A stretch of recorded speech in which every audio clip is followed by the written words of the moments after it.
अंग्रेज़ों के समय की बात है। रामलाल नाम का एक गरीब किसान हुआ करता था, जिसके पास बहुत कम ज़मीन था। अंग्रेजी कर और फसल खराब होने की वजह से उस पर बहुत सारा कर्जा हो गया था।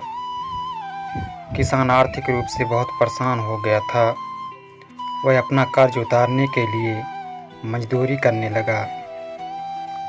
जब भी रामलाल को अवसर मिलता, वह शहर जाकर मजदूरी करता, पैसे बचाता, यह कोशिश करता कि जल्द से जल्द उसका कर्ज उतर जाए। लेकिन समय उसके साथ नहीं चल रहा था और बहुत मेहनत के बाद भी उसको कोई फल नहीं मिल रहा था। रामलाल के पास एक समझदार और वफादार घोड़ा था, जिसे रामलाल अपना दोस्त मानता था, जिसको वह हमेशा अपने पास रखता था। जहाँ भी जाता उसको साथ ले जाता था। एक दिन शहर से मजदूरी करके जब रामलाल घर वापस लौट रहा था, तो तभी अचानक रास्ते में रामलाल का स्वास्थ्य खराब हो जाता है और वह बेहोश हो जाता है। अपने मालिक को बेहोश होता देख घोड़े ने बहुत कोशिश किया लोगों को बुलाने का, लेकिन घोड़े की सहायता किसी ने नहीं किया। जैसे ही वह किसी के पास जाता, आवाज़ निकालता, तो लोग दूर भाग जाते। अपने मालिक की हालत देखकर घोड़ा और ज़ोर-ज़ोर से आवाज़ निकालता है और लोग उसको डंडे से मारने लगे। आगे चलकर एक पेड़ के किनारे घोड़े ने देखा कोई वस्तु चमक रही है। वह दौड़कर वहां गया और आवाज़ कर यह बताने लगा कि उसका मालिक बेहोश हो गया है। उस पेड़ के पास एक नागिन बैठी थी, जो अंधेरे में चमक रही थी।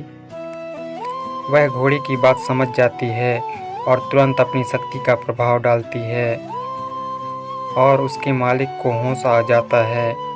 नागिन घोड़े की वफादारी से खुश होकर घोड़े को यह वरदान देती है कि वह इंसानों जैसा बोल सके। घोड़ा दौड़कर अपने मालिक के पास जाता है और उससे पूछता है, तुम कैसे हो? घोड़े को इंसानों की आवाज़ में बात करता देख मालिक चौंक जाता है और फिर से बेहोश होने लगता है। घोड़ा आराम से मालिक को अपनी पूरी बात समझाता है और कहता है, यह वरदान है मुझे उस नागिन ने दिया है। मालिक इस बात से बहुत खुश होता है और घोड़े को घर ले जाता है। देखते ही देखते वह घोड़ा फेमस हो जाता है और लोग उसको देखने का और बात करने के पैसे देने लगते हैं। किसान इसे अपने कर्मों का फल समझता है और घोड़े की प्रदर्शनी लगाने लगता है। धीरे धीरे किसान की आर्थिक स्थिति ठीक हो जाती है और वह संपन्न हो जाता है। किसान यह भी ध्यान देता है कि जैसे जैसे घोड़े की प्रसिद्धि बढ़ रही है, वैसे वैसे उसकी जान को खतरा भी बढ़ रहा है।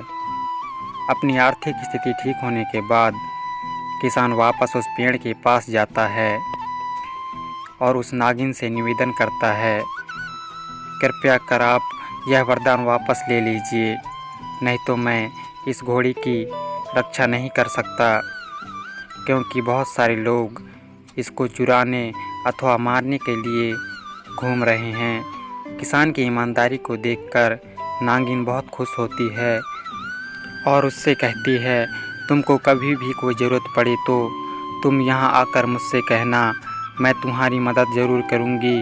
मैं घोड़े को यह वरदान देती हूँ कि वह केवल तुमसे बात कर सकेगा और किसी से नहीं। इस प्रकार रामलाल और घोड़ा दोनों की ज़िंदगी खुशहाली से बीतने लगती है और दोनों एक साथ खुशी खुशी रहने लगते हैं।